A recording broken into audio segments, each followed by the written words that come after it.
Life is about give and take, so give it a try and take a risk, because once you're trapped in regret, there's no escaping it.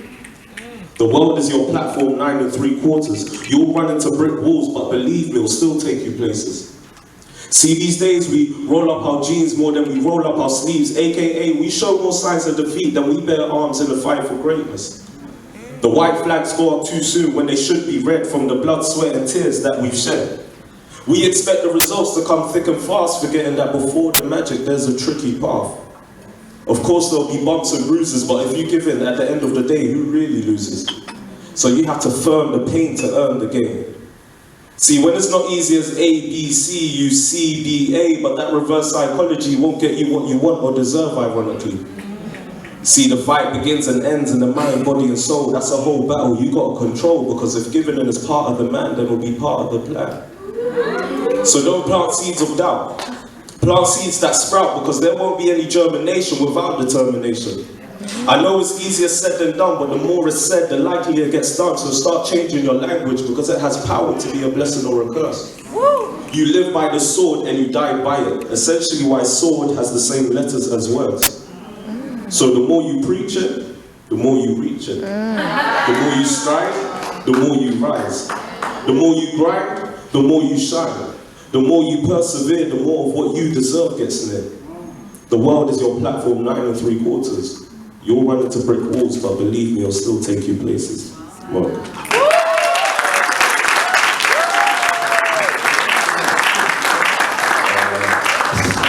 Thank you. As I said in the program, I don't know if any of you have seen it, but I said I'll be bringing it to the Power Conference, words of encouragement, which was the first one. Education and empowerment. I'll probably only get to do one more poem. So this poem is going to be about empowerment. And I've decided on special request to do Black Queens. And it's a poem encouraging and empowering Black women and Black men to appreciate Black women. So I'll just go ahead and do it. I don't like describing my poems, I'd rather you just listen. Black kings, I pray you love your Black queens. Black kings, I said, I pray you love your Black queens. I pray you love them as much as you love the next blonde and brunette, Latino, Asian, and whoever is left. I pray your preferences are only due to taste rather than hate, and your disregard for the sweetest juices, because you don't have the sweetest tooth. But don't you dare put these Black queens down when you were raised up by one.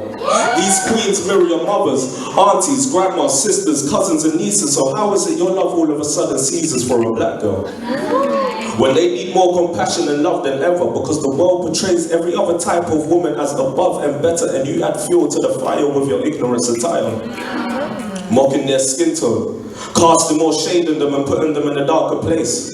Ironic, the pot calling the kettle black when the pot should have the kettle's back. You make them feel like so they find comfort in bleaching, and rather than shedding light and love, you'd rather beg for a lighty's love.